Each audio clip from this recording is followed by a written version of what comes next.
Alhamdulillah.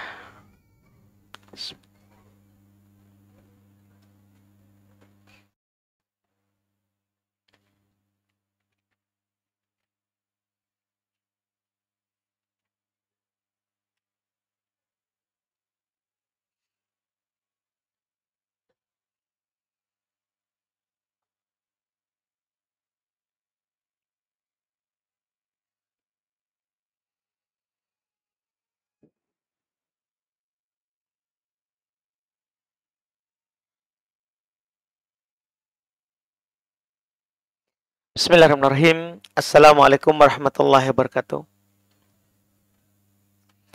Innal hamdalillah nahmaduhu wa nasta'inuhu wa nastaghfiruh wa na'udzu billahi min syururi anfusina wa min sayyiati a'malina.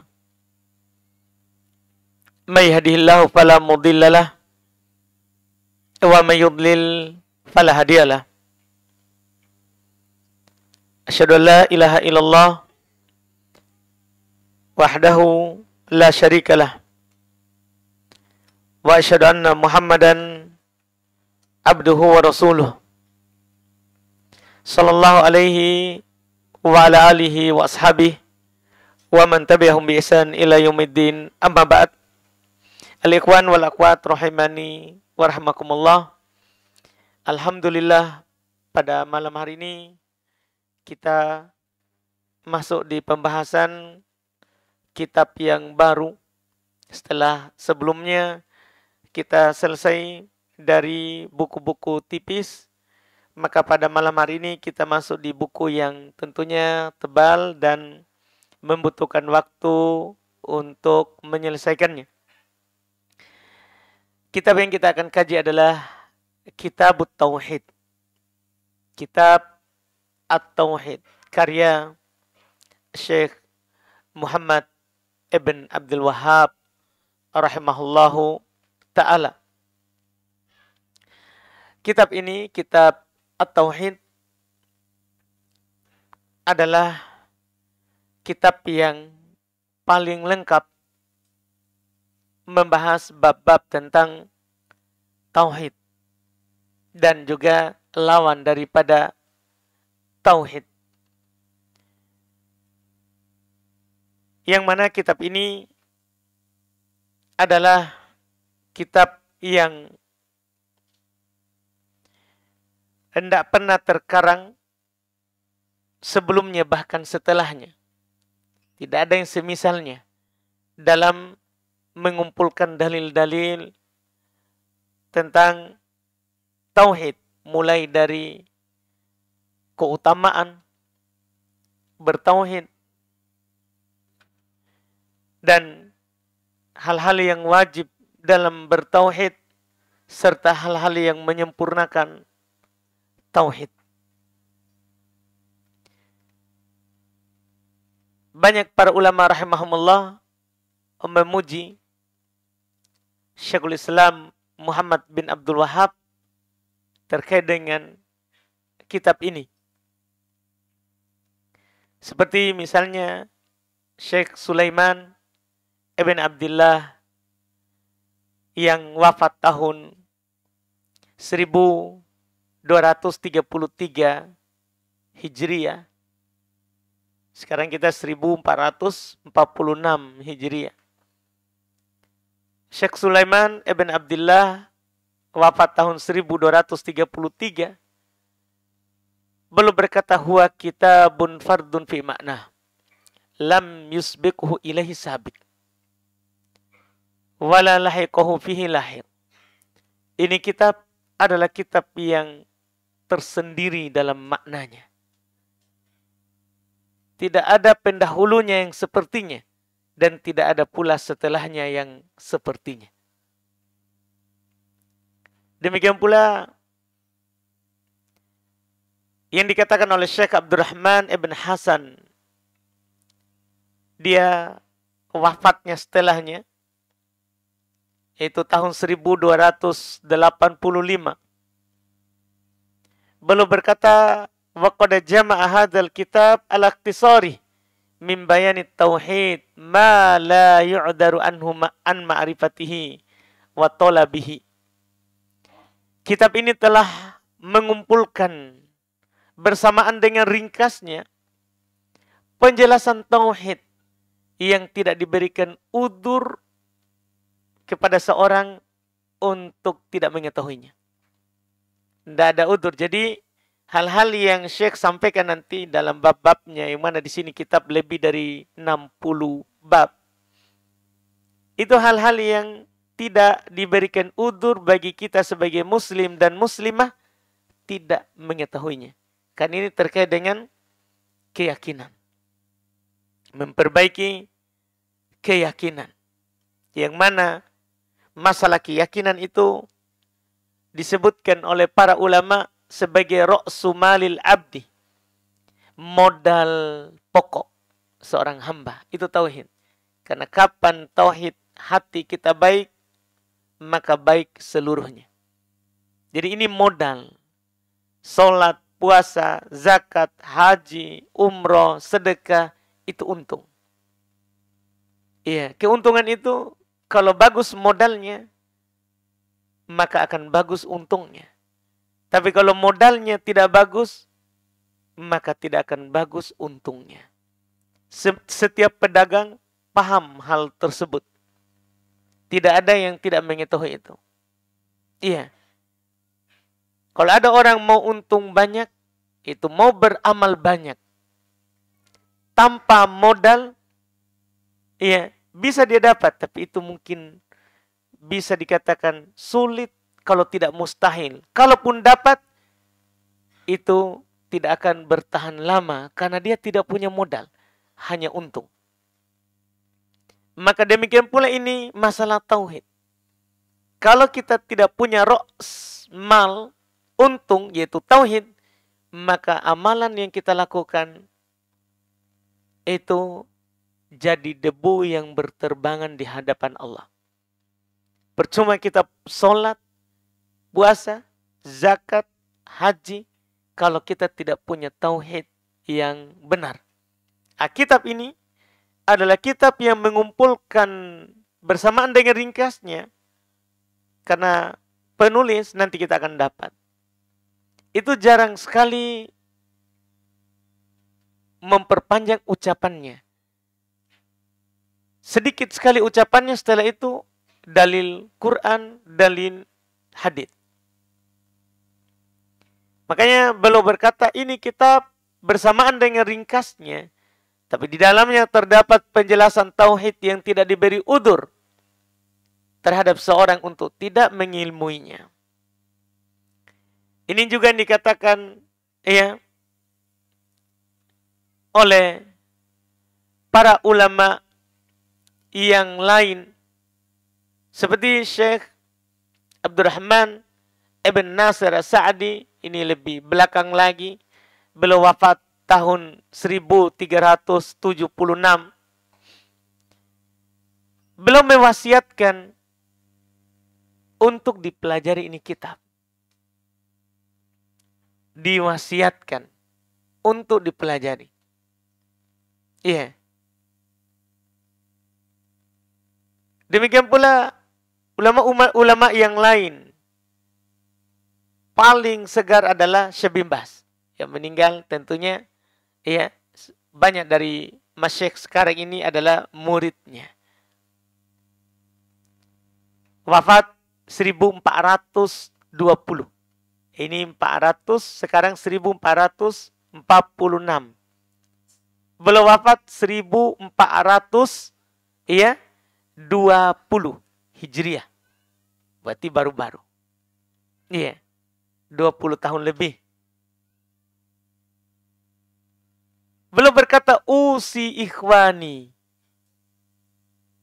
talabatil ilmi ma'al inayati bil Quran wa sunnah bil inayati tamah bi kutubil akidah wa hifdhi ma tayassara minha li'annahal asas wal khulasa min ulumil kitab wa sunnah mithl kitab tauhid. Kata beliau, saya berwasiat kepada saudara-saudaraku, kita semua ini. Saya berwasiat kepada saudara-saudaraku para penuntut ilmu. Bersamaan dengan kita perhatian terhadap Al-Quran dan Sunnah, untuk memperhatikan dengan sempurna buku-buku akidah. Menghafal jika dimudahkan.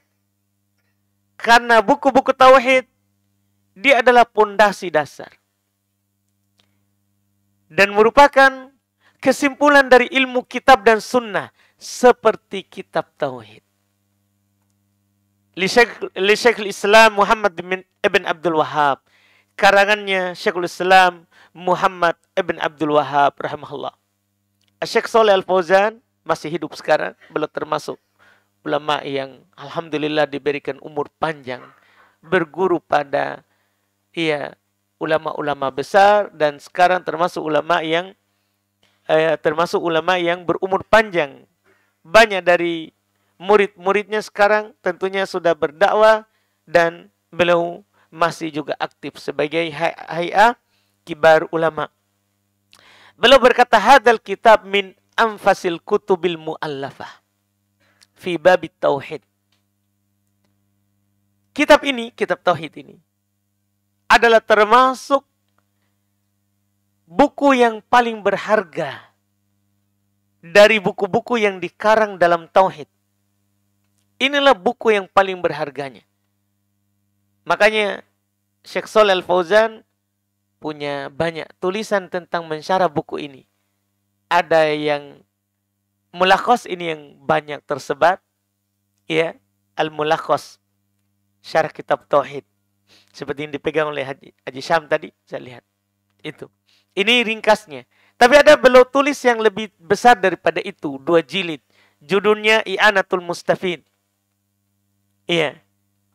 Syarah kitab tauhid. Lebih luas, 2 jilid.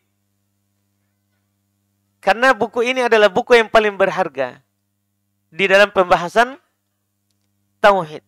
Dalam pembahasan tauhid. Jadi kitab yang kita akan pelajari ini kitab yang sangat penting sekali. Ditambah lagi, alasannya adalah li'annahu mabniun 'alal kitab was sunnah. Karena buku ini dibangun di atas Quran dan sunnah. Jadi kalau kita buka Quran, Quran itu kan dari awal sampai akhir menjelaskan tauhid. Tapi kan kita buka Quran dari awal dan sampai akhir susah. Ya, butuh waktu bagi kita yang sibuk. Tapi siapa yang mau pendek, yang mau meringkas umur untuk mengetahui tauhid dalam Quran, maka kitab tauhid. Kan di sini dikumpulkan dalil seputar tauhid dalam setiap masalah. Ini cara cepat bagi orang yang sibuk. Iya, demikian pula kalau kita buka buku-buku hadits, kan banyak. Babnya banyak, ada tauhid, ada fikih. Nah, di sini sudah dikumpulkan dalil-dalil seputar tauhid. Di buku ini, di kitab yang ada di hadapan kita ini, yang kita akan pelajari. Karena dalam kitab ini terdapat di dalamnya 162 hadits seputar tauhid. Beliau sebutkan. Walaupun tidak terbatas hanya segitu, tapi di sini disebutkan hadits tentang tauhid. Haditsnya, kalau ayatnya banyak. Haditsnya ada 162 hadits. Yang disepakati oleh Bukhari Muslim ada 35 hadits. Bukhari saja ada 14 hadits, Muslim saja ada 20 hadits. Selain Bukhari Muslim ada 93 hadits. Jadi secara total keseluruhan ada 162 hadits isinya. Jadi makanya beliau bilang ringkas tapi mencakup banyak bab dalam tauhid. Karena ada 162 hadits. Belum lagi ayatnya. Ini kitab penuh dengan ayat Quran. Kadang dalam satu bab ada 1 ayat, 2 ayat, 3 ayat. Yang penulis sebutkan untuk menjelaskan akidah, keyakinan, dan tauhid. Iya. Sehingga buku ini adalah buku yang tentunya sulit dibantah oleh orang-orang yang memiliki khurafat. Iya, apalagi sebab dikarangnya buku ini adalah ketika penulisnya melakukan rihlah perjalanan dakwah ke negeri Basra yang penuh dengan kesyirikan. Penuh dengan khurafat, tatayur. Orang-orang menyembah kubur. Kuburannya orang soleh. Beliau tulis buku ini dengan perjalanannya itu hal-hal yang butuh diingatkan. Jadi beliau ke negeri Ajam. Iya, seperti tentunya negerinya sama dengan kehidupan kita. Dia tulis dan beliau sempurnakan tentunya di negerinya sendiri, di Najd, di Saudi. Makanya kebanyakan nanti dalil yang disebutkan adalah yang banyak di masyarakat awam melanggar. Yang banyak terjadi di masyarakat awam yang mereka harusnya tahu itu tapi mereka tidak tahu. Harusnya mereka tidak melakukan itu tapi karena dia tidak tahu dalilnya, akhirnya mereka lakukan. Seperti nanti ada namanya bab tentang tatoyur. Ya, pamali. Ada bab tentang jimat. Iya, ada bab tentang menggantung-gantung jimat, mendatangi dukun, paranormal. Ada bab-bab itu yang tentunya bagi orang yang bertauhid itu tidak akan masuk dalam hal-hal yang seperti itu karena itu adalah syirik. Nah, nanti kita akan dapatkan insya Allah hal yang menggembirakan dari apa yang beliau sebutkan di dalam kitab ini. Kita langsung mulai yang beliau katakan karena alhamdulillah ini bukan kitab pertama yang kita baca yang ditulis oleh Syekh Muhammad Ibn Abdul Wahab yang kita baca. Ya, sudah beberapa kitab yang kita tamatkan. Dan ini adalah mungkin kita jadikan sebagai kitab terakhir dalam pembahasan tauhid karena di sini babnya sudah lengkap. Kata beliau rahimahullah, bismillahirrahmanirrahim. Seperti biasa. Beliau selalu memulai tulisannya dengan basmalah. Iya. Kenapa? Karena tentunya mencontoh Al-Quran. Karena seluruh ayat dalam surat dalam Al-Quran dimulai dengan basmalah. Dimulai dengan bismillahirrahmanirrahim. Kecuali surat At-Taubah. Demikian pula mencontoh Nabi Sallallahu Alaihi Wasallam. Karena Nabi Sallallahu Alaihi Wasallam kalau menulis surat maka beliau mulai dengan Bismillahirrahmanirrahim. Juga mencontoh para pendahulunya. Karena orang-orang terdahulu juga kalau mereka menulis maka mereka mulai dengan basmalah. Kata Syekh bin Baz rahimahullahu taala, hadhihi, ini beliau komentari penulis dalam memulai dengan basmalah, hadhihi adatu ahli ilmi yabda'una kutubahum bil basmalah. Ini adalah kebiasaan para penuntut ilmu, para orang-orang yang berilmu. Mereka memulai tulisannya dengan basmalah. Ini kebiasaan. Yang juga tentunya kalau kita membiasakan diri dengan ini adalah hal yang bagus dalam menulis sebuah tulisan. Iya, menulis sebuah tulisan. Memulai dengan basmalah. Memulai dengan bismillahirrahmanirrahim. Setelah itu, beliau berkata Kitabut Tauhid. Ini judul besarnya. Kitab tulisan, kumpulan tulisan. Karena kitab bermakna kumpulan. Kumpulan tulisan seputar tauhid. Tauhid, dia adalah kata dasar dari wahada yuwahidu tauhidan. Bagi orang yang belajar ilmu bahasa Arab, dia akan paham asal katanya. Bermakna ja'alu asyai' wahidan. Menjadikan sesuatu itu hanya satu. Jadi kalau kita berkata, saya mentauhidkan Allah. Berarti kita menjadikan Allah sebagai satu-satunya sembahan kita. Satu-satunya tempat kita berdoa. Satu-satunya tempat kita berharap.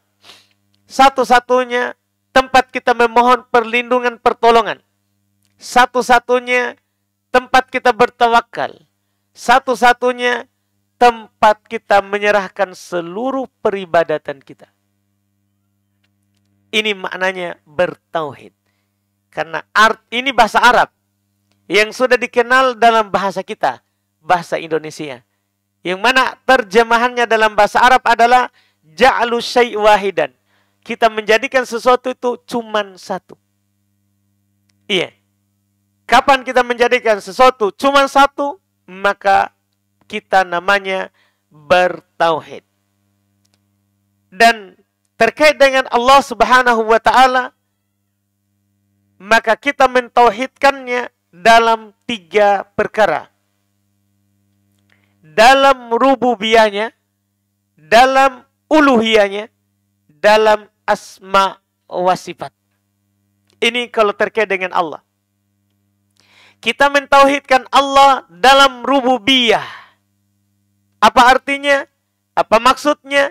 Yaitu kita mentauhidkan Allah dalam hal penciptaan. Kita meyakini Allah adalah satu-satunya pencipta. Satu-satunya pengatur. Satu-satunya penguasa. Itu namanya mentauhidkan Allah dalam rububiyah. Dalam rububiyah. Kata singkatnya, kata para ulama, dia adalah ifradullahi fi af'alih.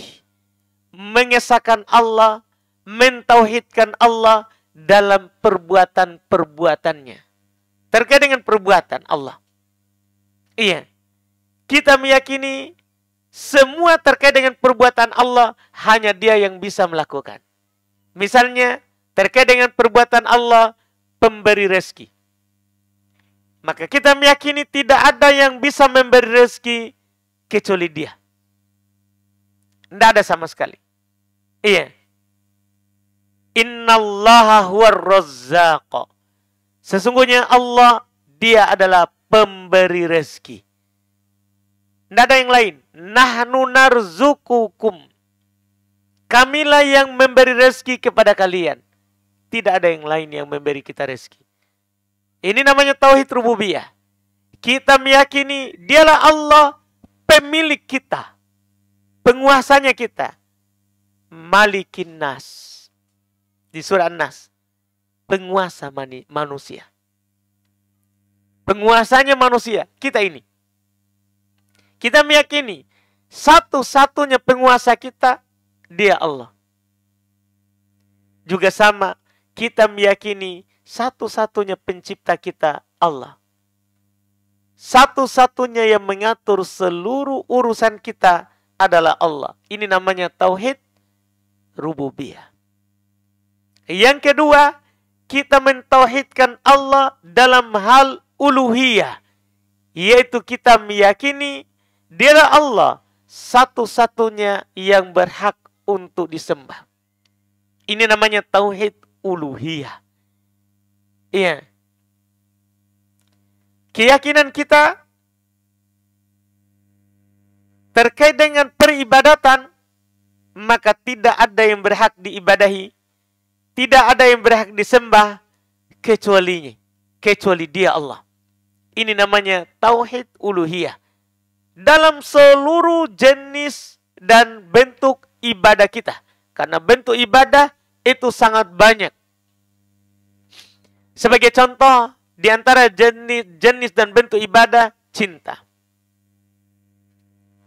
Ketika kita bilang, saya bertauhid kepada Allah, maka kita tidak mencintai kecuali Allah. Kalau ada yang kita cintai selain Allah, maka itu cinta karena Allah. Bukan karena dia berdiri sendiri. Iya. Tapi dia ikut kepada cinta kita kepada Allah. Contoh lain, tawakal. Contoh lain tawakal dari jenis ibadah. Ketika kita adalah orang yang bertauhid, maka kita tidak akan bertawakal kepada selain Allah. Terhadap perkara-perkara yang tidak akan ada yang mampu melakukannya kecuali Allah.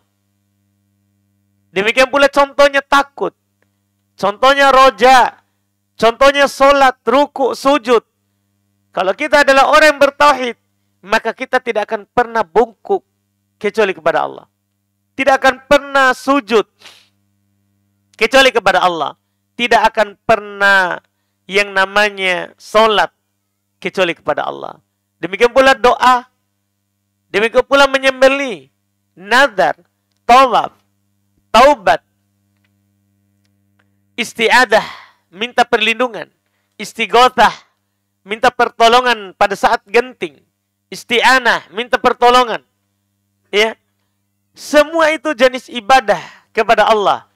Ketika kita bertauhid dengan tauhid uluhiyah, maka kita tidak akan pernah menyerahkan semuanya kecuali hanya kepada Allah Subhanahu wa ta'ala. Yang ketiga, dalam bertauhid, seorang harus mentauhidkan Allah dengan tauhid al-asma wa sifat. Yaitu mengesahkan Allah dalam nama dan sifatnya. Ketika kita mengetahui bahwa Allah memiliki nama, maka kita hanya meyakini bahwa nama itu adalah hanya milik Allah dan tidak ada yang sama dengannya. Iya, kadang sama lafaz tapi tidak sama hakikat. Bahkan kadang ada sebagian nama tidak bisa dikasih kepada selain Allah.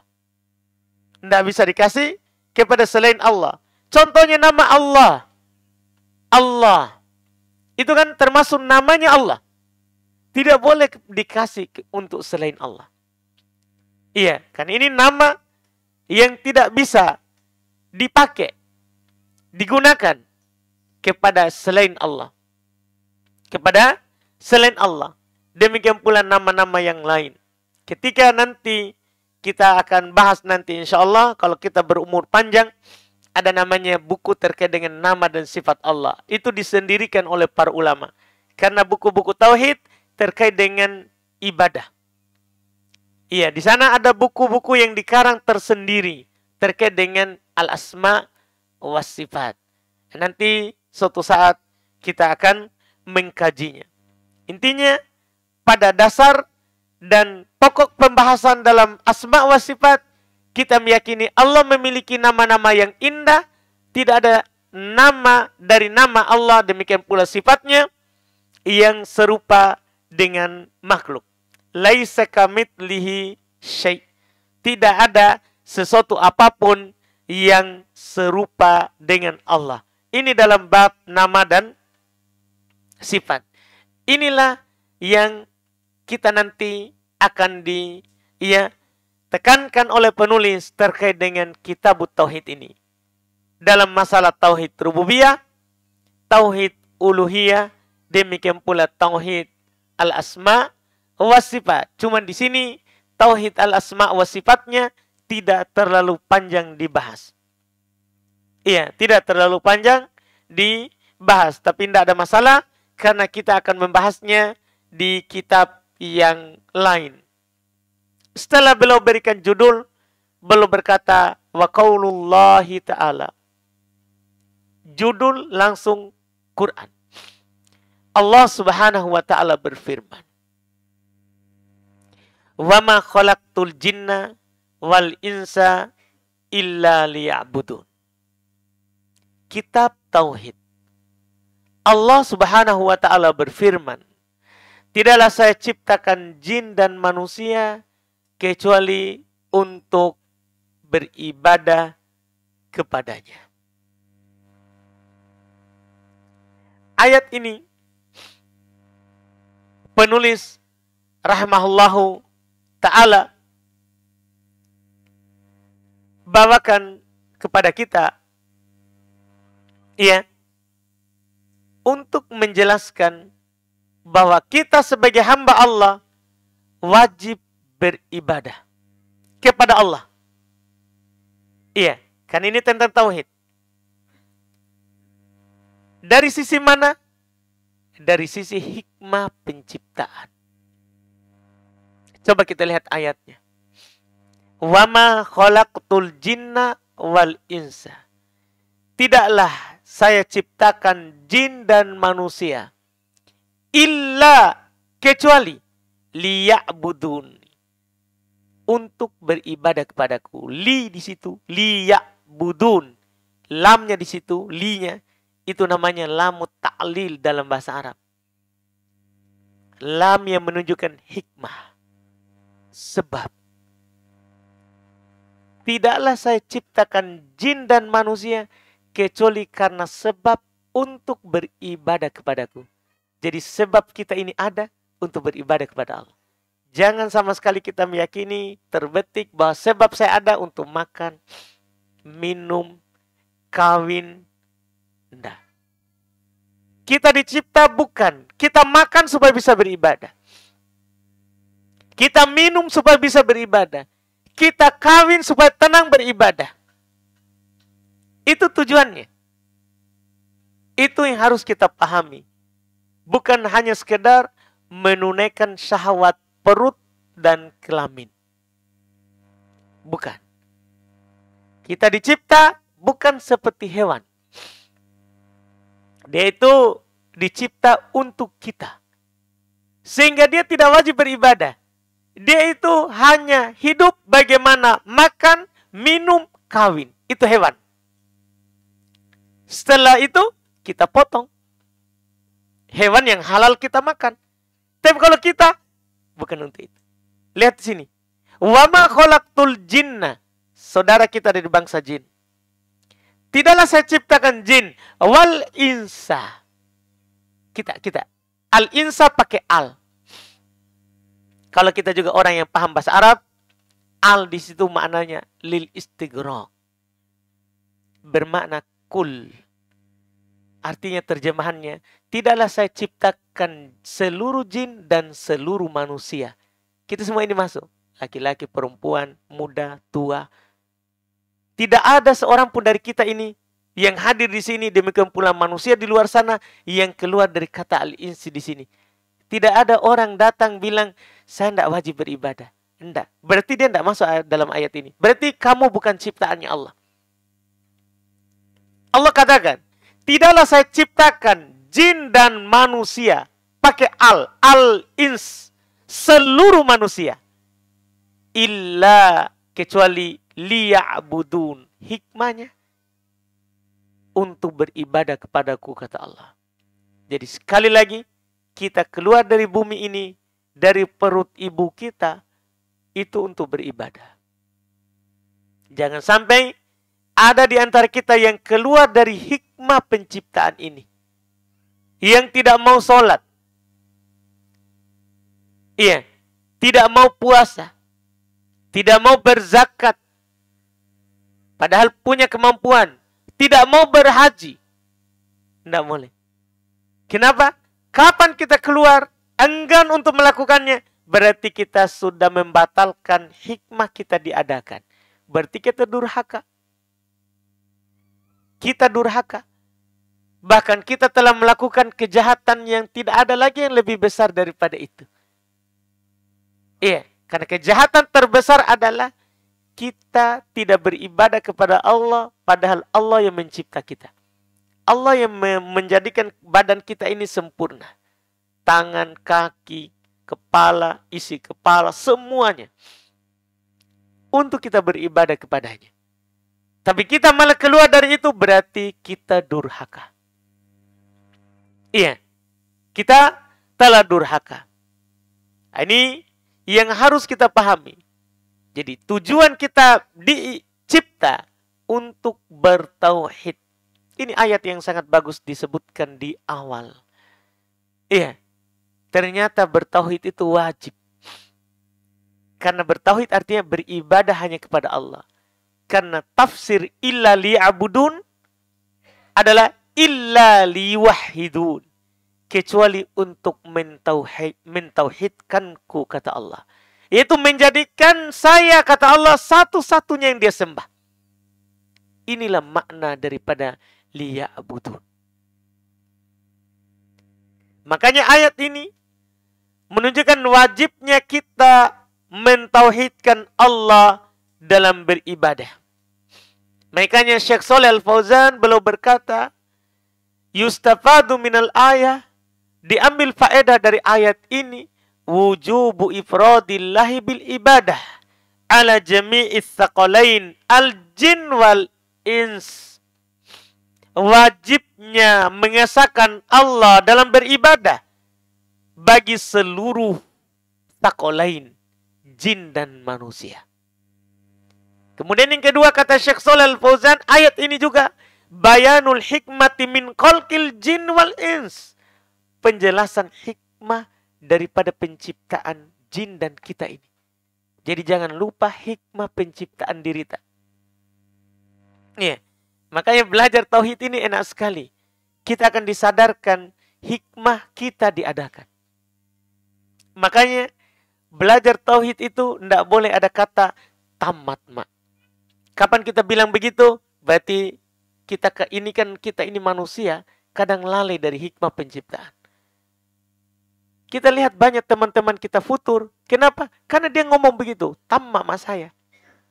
Berapa tahun ini saya sama Ustaz Hidir? Iya. Dia berapa tahun sama Ustaz Hidir masih buka tauhid, dia tidak belajar. Akhirnya futur. Karena dia sendiri yang berpaling. Iya.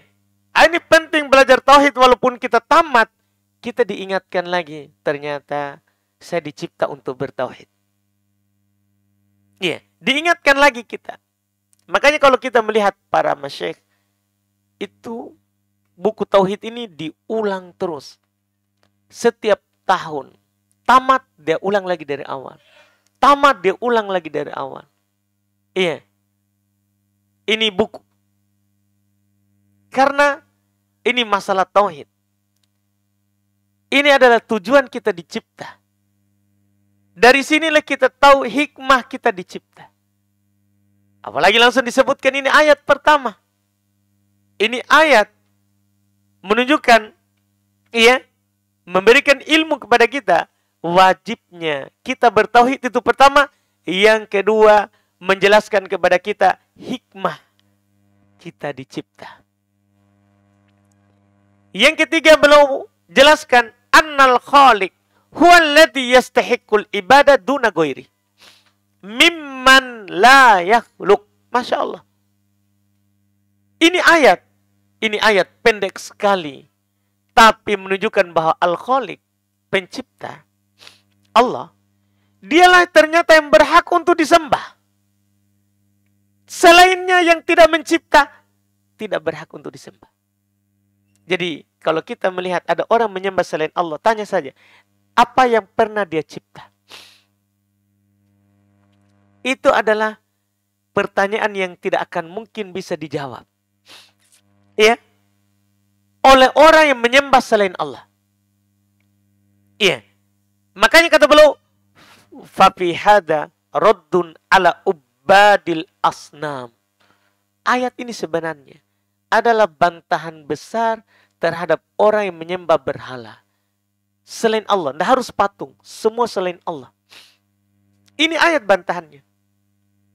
Iya. Tinggal kita tanya, kamu dicipta untuk menyembah siapa? Menyembah Allah, pencipta. Terus kenapa kamu menyembah itu? Apakah ada yang dia cipta? Ini tidak mungkin dijawab. Dan kalau hatinya lagi baik, maka kalau dia bukan muslim, akan masuk Islam. Kalau dia muslim yang menduakan Allah, kalau hatinya lagi baik dan bertepatan dengan hidayah dari Allah, maka dia akan bertauhid. Makanya ketika dibacakan ayat am khuliqu min ghairi syai'in am humul khaliqun, apakah mereka dicipta tanpa ada pencipta, yaitu ada sendiri, atau mereka sendiri menciptakan dirinya? Ketika mendengarkan ayat ini, Jubair ibn Mut'im yang tadinya musyrik, dengar ayat ini tidak sengaja, dia lewat Nabi lagi sholat maghrib, baca ayat ini tadi di surat At-Tur. Iya, hatinya hampir terbang langsung masuk Islam. Karena kalau ditanya, itu yang kamu sembah itu bisa mencipta? Atau kamu sendiri mencipta dirimu? Pasti orang yang punya akal lagi bagus hatinya, ya, maka pasti dia akan bilang tidak ada yang dia cipta apapun. Karena selain Allah, seekor lalat mereka tidak akan mampu menciptanya walaupun berkumpul. Seluruh sembahan selain Allah di muka bumi ini mereka bersatu untuk mencipta lalat, itu tidak akan mampu mereka ciptakan. Tidak akan mungkin. Iya. Makanya ayat ini adalah bantahan terhadap orang yang menyembah selain Allah. Karena yang harus disembah adalah pencipta. Bukan yang dicipta. Bukan yang dicipta. Kemudian faedah dari ayat ini yang keempat, beliau katakan, bayanu ginallahi subhanahu wa ta'ala an khalqih wahajatul khalqi ilai. Ayat ini terdapat penjelasan bahwa Allah tidak butuh kepada kita. Kan dia yang mencipta kita. Dia yang cipta kita. Masa pencipta butuh kepada kita? Tidak. Malah makhluk yang butuh kepadanya. Kita ini butuh kepada Allah. Kita butuh kepada Allah subhanahu wa ta'ala. Iya. Ini yang beliau tekankan. Li'annahu huwal khaliq wahum makhlukun. Karena Allah pencipta, sementara kita yang dicipta. Siapa yang butuh? Pasti yang dicipta, bukan pencipta. Yang terakhir kata beliau, ayat ini itsbatul hikmati fi af'alillahi subhanah. Ini kita tutup dengan ayat ini menunjukkan bahwa setiap dari perbuatan Allah itu ada hikmahnya. Setiap dari perbuatan Allah. Ini harus kita paham. Contoh dasar di ayat ini, kita dicipta ada hikmahnya. Supaya beribadah. Demikian pula hal-hal lain. Kita lihat saja diri tak. Lihat saja di samping tak. Kenapa kulitku ini lebih beda dengan kulit temanku di samping? Temanku di samping cerahnya putih. Saya, Masya Allah, hitam. Ada hikmahnya itu. Belum tentu kalau kita putih seperti teman tak sebelah, kita di sini. Mungkin kita sudah jadi artis. Kan begitu. Kita harus paham. Nah, mungkin kita tidak di sini. Ngapain duduk-duduk sama Ubaid? Iya. Kita harus paham itu. Perhatikan hidung teman tak sebelah. Dah, satunya mancung, satunya pesek. Bayangkan maki kalau muka tak begitu baru hidung tak tidak pesek. Tidak akan cocok. Iya. Lihat-lihat masing-masing ibu-ibu lihat maki hidung teman tak. Iya. Lihat maki orang yang min pasti dikasih cocok dengan hidungnya dengan kacamatanya. Allah kan sudah tahu ini orang nanti matanya akan pakai kacamata. Dalam umur sekian, maka saya akan buat hidungnya yang bisa menahan kacamata.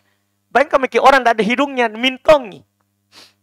Matanya atau matanya tidak terlalu bisa dia lihat. Gimana mi? Tinggal di mana mi kacamatanya? Masa anda pegang terus begini?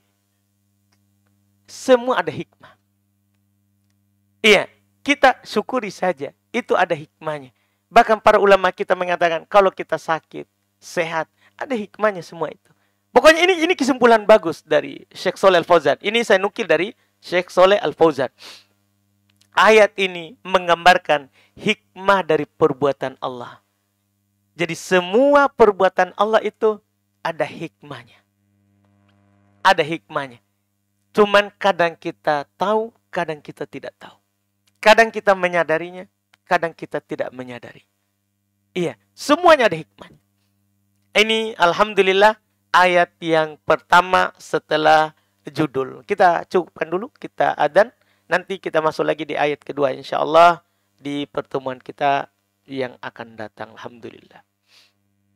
Kita adzan dulu baru lihat pertanyaan ini masuk. Kalau ada pertanyaan, silakan. Kalau tidak ada ya kita tutup. Alhamdulillah.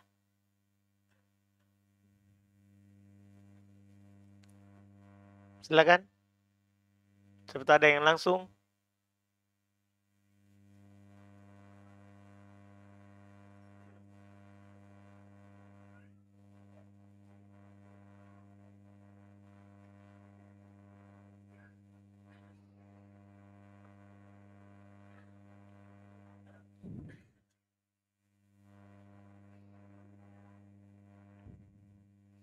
Apa hukumnya berpacaran? Karena banyak orang udah tahu larangannya, tapi tetap pacaran. Berarti kita sudah tahu, kenapa kita bertanya? Iya. Hukumnya kan di Quran jelas mengatakan. Di Quran itu tidak langsung menyebutkan jangan berzina. Di Quran ayatnya adalah fala taqrabuz zina. Jangan mendekati yang namanya zina. Saya pernah dapat faedah yang dilarang mendekatinya, yaitu wasilah pengantar ke zina. Jadi yang dilarang adalah pengantar ke zina. Apalagi zinanya. Jadi pengantar ke zina, ini. Di antara pengantarnya adalah pacaran. Di antara pengantarnya kan melihat, meraba. Itu pengantar ke zina. Mendengar. Iya, mencium, pengantar ke zina. Iya. Dan tidak mungkin orang bisa mencium kalau seperti pendahuluan ini dengan pacaran. Makanya para ulama menyebutkan sepakat bahwa pacaran itu diharamkan karena dia pengantar ke zina. Syariat kita memberikan jalan keluar, kalau ada yang kita suka langsung saja dilamar. Jika dimudahkan, alhamdulillah, nikahi segera. Jika dimudahkan, jika tidak dimudahkan, maka bersabar. Sampai adanya kemudahan dari Allah Subhanahu wa taala. Jadi tidak ada silang pendapat akan haramnya pacaran. Karena dia adalah pengantar ke zina. Apalagi orang-orang kadang, ya memang kalau kita melihat di kenyataan, memang pacaran ya jelas menunjukkan pengantar ke zina. Pengantar ke zina. Itu jelas kalau yang terjadi di luar sana. Makanya itu tidak samar akan hukumnya. Hukum akan pengharamannya, wallahualam. Ada lagi?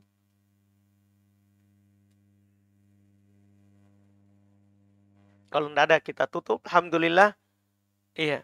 Kita akan rutin lanjut ya. Ini butuh waktu lama. Mungkin tidak cukup setahun. Iya. Karena biasanya sebelumnya kitab-kitab pendek.